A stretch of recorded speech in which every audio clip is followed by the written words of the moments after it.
Ang kanyang average araw-araw, pumapalo po ng 76,460 views. Meron nga bang chance na makipantay po siya doon sa rank 1 po natin or malayo pa rin?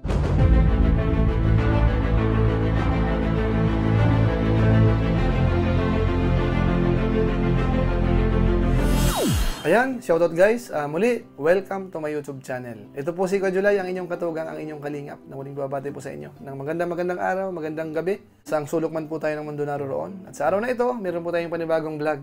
Ito po ay parang napansin natin mga kalingap sa mga kasamaan po natin sa Kalingap Charity Vloggers na kung saan biglang lumalakas po ang kanilang views. So isa po dyan ay si Mr. Bentyboy Vlog. Pag-uusapan po natin yung patungkol po sa kanyang channel. Bakit nga ba biglang lumalakas? Samantalang nung nakaraang review po natin, hindi po siya napasama sa top 7. Nasa rank 11 lang po siya. Tapos bukod sa kanya, isama rin po natin si Kalingap Tata. Dahil nung nakaraan, napansin din po natin. So alamin po natin, gaano na nga ba kalakas ang kanilang YouTube channel sa ngayon. Pag-usapan po natin yan, maya-maya ng konti. Pero gaya ng dati, paalala mo na si Kuya Julay. Baka sakaling meron pa po ditong hindi nakasubscribe sa ating YouTube channel, huwag natin kalimutan. Julay Paunil. Tapos pakipindot po yung notification bell button para lagi po tayong updated sa aking mga video upload. So maraming salamat po sa inyo. Tapos kung okay lang yung ating Facebook page, Julay Paunil 2.0, pwede po nating i-follow tapos i-like po natin yung mga video upload po doon. At po pwede po nating i-share. So maraming salamat po sa inyo. Tapos sina Kuya Bal Santos Matubang, Kalingap Rab, Rowel of Malalag, Ate Edna Vlogs, saka po si Japper Sniper, suportahan din po natin. Maraming salamat po sa inyo. Ngayon tuloy na po tayo. Pag-usapan na po natin yung channel po ni Mr. Bentyboy Vlog, mga kalingap. Alam po naman natin na siya po ay isa sa mga kalingap charity vlogger na talaga nag-trending na po yan. Nung mauna po tayo nagre-review, siya po yung laging nasa top 1, mga kalingap. Kaso nga lang po itong mga latest review po natin, minsan ho nalalagdag po si Mr. Bentyboy Vlog. Kamukha halimbawa, nung December 2023, siya po ay pang 11 lang. Hindi po siya nakapasok doon sa top 7. Pero wag po kayong malungkot dahil sa ngayon po, nagpapapansin po yung kanyang channel. Kaya nga po napansin natin. Lumalakas po mga kalingap. Alamin po natin, bakit nga kaya lumalakas ang views po ni Mr. Bentyboy Vlog. Ayan, magpapauna na po tayo mga kalingap. Si Mr. Bentyboy Vlog po ay nakapagpa-trending po doon sa ibang mga content niya patungkol po sa news. Halimbawa, yung nangyari po sa Japan, mataas po yung kanyang views po doon. Umaabot po ng mahigit 600,000 views. Tapos yung iba pa pong content niya, patungkol po sa sunog, tapos yung mga nalunod, medyo po maganda yung views din, nakakatulong sa kanyang channel. At ganoon din po yung nangyari kay Kalingap Tata. Di ba po nung nakaraan, nag-content po tayo sa kanya para sana manawagan, para dumami yung tutulong kay Nanay Josie. Dahil nga po malaki yung ginastos sa ospital. Ganoon din po, mula po nung kinontent si Nanay Josie, gumanda po yung channel ni Kalingap Tata. Mas lalo pong lumakas yung kanyang views. Bagamat siyempre nung nakaraan, kasama na po siya doon sa top 7. Nasa rank 6 po siya. Dahil yung isang linggo po doon, na vlog niya kay Nanay Josie, ay nakasama na po doon. Pero sa ngayon po, tingnan natin yung kanyang channel kung gaano na nga ba kataas. Meron nga bang chance na makipantay po siya doon sa rank 1 po natin or malayo pa rin? Ngayon, ang gawin po natin, silipin natin sandali yung YouTube channel po nila ni Mr. Bentyboy Vlog at saka po ni Kalingap Tata. Tingnan po natin yung mga latest upload kung gaano kalakas yung kanilang mga views. Ito po yon. Ito ang YouTube channel ni Mr. Bentyboy Vlog. Kung mapapansin po natin dito, ang kanyang content, maganda po yung kanyang mga views, itong mga latest upload. Kaso nga lang po, kapansin-pansin po dito, meron siya mga upload na hindi about charity. Yung iba po dito, about news. Yung isa sa halimbawa dito na malaki yung views, yung patungkol sa Japan earthquake, yung tsunami, ito. 602,000 views na yan 5 days ago. Although yung iba naman dito, about Kalingap, 146,000 views 8 days ago. Ito naman 8,000 views 9 days ago, medyo maliit po ito. Ito malaki pa rin, 278,000 views 11 days ago kay Robilin. Tapos ito 100,000 views 3 days ago. Patungkol po ito sa balita sa Agona Rizal, sunog. Yan. Ito naman yung maraming isda, 47,000 views 3 days ago. Ayan, sa bandang Sarangani naman yan. Ito naman patungkol sa tatlong estudyante nadala ng agos ng tubig. Ayan, 14,000 views 3 days ago. Medyo maliit po ito. Tapos yung pinaka-latest, about kay Bombay, 92,000 views 1 day ago. So kung mapansin po natin dito mga kalingap, yung mga latest upload niya, ito ang nagpalakas talaga. At ang kapansin-pansin po dyan, itong 602,000 views 5 days ago. Ngayon puntahan naman po natin ang channel naman ni Kalingap Tata.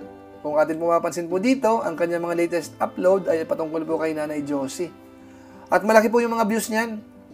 Ito po, tingnan natin yung ilan ha. Halimbawa ito, 98,000 views 12 days ago, 124,000 views 12 days ago, 90,000 views 13 days ago, 154,000 views 2 weeks ago, 134,000 views 2 weeks ago, 200,000 views 2 weeks ago.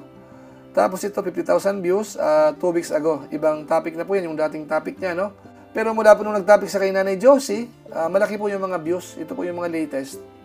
27,000 views 5 hours ago, 74,000 views 1 day ago, 55,000 views 2 days ago, 103,000 views 3 days ago, 49,000 views 3 days ago, 92,000 views 5 days ago, 24,000 views 6 days ago, tapos 104,000 views 7 days ago. So malakas po talaga. So yun po mga kalingap, kung atin pong napansin, talagang malakas. Yung kay Mr. Bentiboy Vlog, nakatulong po yung kanya mga content patungkol po sa news.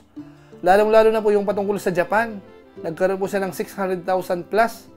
So malakas po yun. Kay Kalingap Tata naman po, kitang-kita natin, mga vlog niya po kay Nanay Josie. Sunod-sunod po yun. Maganda rin po yung views. Ngayon po, para mas maganda, tingnan natin yung statistics. Makita po natin yan sa Social Blade. Ito po silipin po natin. Pagsabayin na rin po natin, Mr. Bentiboy Vlog, saka po si Kalingap Tata. Unahin po natin si Mr. Bentiboy Vlog. Ito po yung performance ng kanyang channel. Yung kanyang video views for the last 30 days ay umabot po ng 2.23 million views. 92.3% ang itinaas. So kapansin-pansin po yan dito. Yan, biglang taas po yan. Tapos yung kanyang bilang ng subscribers na nadagdag, ganun din. 75% ang inaangat. 7,000 po yan. At kita rin po dito sa graph. Yan. Tapos yung kanyang bilang ng subscribers na ngayon ay nasa 463,000 views. At ang kanyang total views naman mula nung nag-umpisa, 67,238,359. So tingnan po natin yung daily performance. Dito makita po natin ang kanyang average views sa ngayon araw-araw ay pumapalo na po ng 75,000 mahigit. 75,221. Tapos yung kanyang subscribers naman na nadadagdag, ang average po sa ngayon ay nasa 234,000. So maganda po yan, maganda. Ngayon kung mapapansin po natin dito sa performance ng kanyang channel, kapansin-pansin po yung mga latest days, latest weeks. So nagbago po yung trend. Medyo po nakatulong sa kanyang channel. Tingnan po natin yung graph. Dito po, kapansin-pansin, biglang palo po yung bilang ng views talaga dito, Bagamat sa bilang ng subscribers hindi masyado, ayan, umangat ng konti, ayun, Pero pagdating po sa kanyang views, itong pinaka last days, talagang pumalo po siya. So ngayon po tingnan po natin yung kasunod naman kay Kalingap Tata naman. Ganon din, kapansin-pansin po yung kanyang views, biglang follow po dito, at saka yung subscribers. Follow din po yan. Ang kanyang video views for the last 30 days ay pumapalo na po ng 2.20 million views. Bali, umangat po yan ng 112%. So ang laki po ng itinaas. Kitang-kita po sa graph. Ayan. Yung bilang naman ng subscribers na nadagdag for the last 30 days ay 15,000. Malaki rin po yan. Tumaas ng 66.7%. Tapos yung kanyang bilang ng subscribers na ngayon ay pumapalo na po ng 168,000. At ang kanyang total video views ay nasa 19,350,427. Ito na po yung kanyang daily performance. Kunin po natin yung monthly. Ang kanyang average araw-araw, pumapalo po ng 76,460 views. Daily po yan, average. Mas mataas po ng konti kay Mr. Bentiboy Vlog. Konti, dahil 75 si Mr. Bentiboy Vlog. Balikan nga po natin. 75,000 plus. Samantalang si Kalingap Tata, nasa 76. So, hindi po sila nagkakalayo. Pero pagdating po sa bilang ng subscribers na nadadagdag, malaki po si Kalingap Tata. Nasa 500. So, kitang-kita po natin yan dito. Mula po nung na-vlog niya po si Nanay Josie, tumas na po yan. Pero itong mga huling araw, medyo po naglaylo ng konti. Pero malaki pa rin kasi yung average nasa 500 subscribers araw-araw. Malakas po yun. Mag-average po yun ng 15,000. So yun mga Kalingap, nakita po natin, talagang malakas po yung kanilang YouTube channel. Si Kalingap Tata po, dating rank 6, yung kanyang views po nung nag-review po tayo, ay nasa 1.65 million lang po yung kanyang views for December 2023. Samantalang ngayon, 30 days time lang, meron po siyang 2.2 million views, umangat po yun ng 112%. So malaki po ang itinaas. At ganoon din po si Mr. Bentiboy Vlog. Nung nakaraan po, na review natin, rank 11 lang po siya. Nasa 1.24 million views lang po siya. So, hindi siya nakapasok dun sa top 7. Samantalang ngayon, yung kanyang 30 days time, meron po siyang 2.23 million views. So malaki po yung iniangat, halos doble. Nasa 92.3% po ang itinaas mga kalingap. So kung sakasakali magtutuloy-tuloy po yan, maganda po ang magiging ranking po nila para sa January. So abangan po natin yan kung kaya po nilang i-maintain. Abutan nga kaya yung nasa rank 1 po natin o medyo malayo pa rin. Ito bang kalingap nga pala, liwanagin ko po. Dahil sa ngayon, si Kalingap Tata at saka si Mr. Bendiboy Vlog, ang range po nila ay mahigit 2 milyon pa lang po. Ipagpalagay po natin, maaabot po nila yung 3 million o kaya 4 million. Sigurado po, hindi pa naman po nila malalagpasan po si Ruel of Malalag. Bagamat sa ngayon po ay medyo bumaba, less than 6 million po siya. Nasa 5.77 million views siya sa ngayon, sa 30 days time. Pero ang katotohanan, malayo pa rin mga kalingap. Sabi ko nga, maraming bigas pa rin pong kakainin si Kalingap Tata para maabot uli yung naaabot po ni Ruel of Malalag sa ngayon. Na kung saan siya po ay talagang trending. So sana po maliwanag po yan sa mga viewers ni Ruel. Huwag kayong mag-alala. Malayo pa po si Ruel mga kalingap. At kung sakasakali man po mapantayan po yan o kaya malagpasan, ang isipin po natin, at least meron naman pong panibagong kalingap partners na nagkaroon po ng maraming views. Ano mga kalingap? Isipin po natin, mga charity vloggers po yan. The more na nagkakaroon po ng magandang revenue, mas marami po silang matutulungan. Di ba po? Maganda nga pong tingnan kung sakasakaling silang tatlo, puro 6 million mahigit. Di ba po? O kung hindi lang tatlo, marami. So maganda po yung mga kalingap, kung sakasakali. Pero ang reality po sa ngayon, ang mga nasa rank 2 talaga, nagre-reach lang po ng mga 3 million. So sana po maliwanag po yan, So ang content po natin sa ngayon, hina-highlight po natin, dahil napansin natin, biglang lumakas sila Kalingap Tata at saka po si Mr. Bendiboy Vlog. So masasabi lang po natin, congratulations sa inyong dalawa.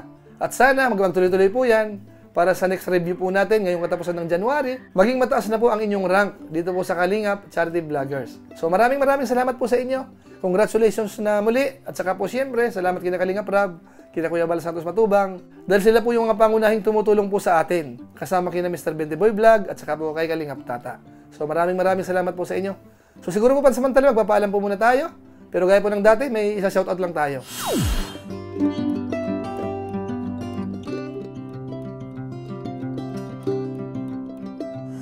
Tapos maraming salamat din po sa aking mga kasamahan sa COOS, Kalingap OFW Organic Sponsors, sa inyo pong patuloy na pagsuporta po sa mga pabahay program ni Kuya Bal Santos Matubang at saka po ni Kalingap Rab. Maraming salamat po sa inyo.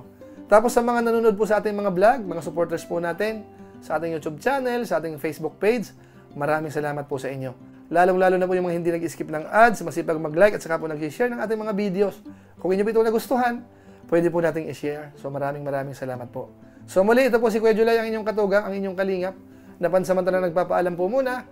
Kita-kita na lang tayo sa mga susunod ko pang vlog. Maraming salamat sa inyong walang sawang pagsuporta po sa ating YouTube channel. Pagpalain nawa kayo ng Diyos, mabuhay tayong lahat. God bless. Bye-bye!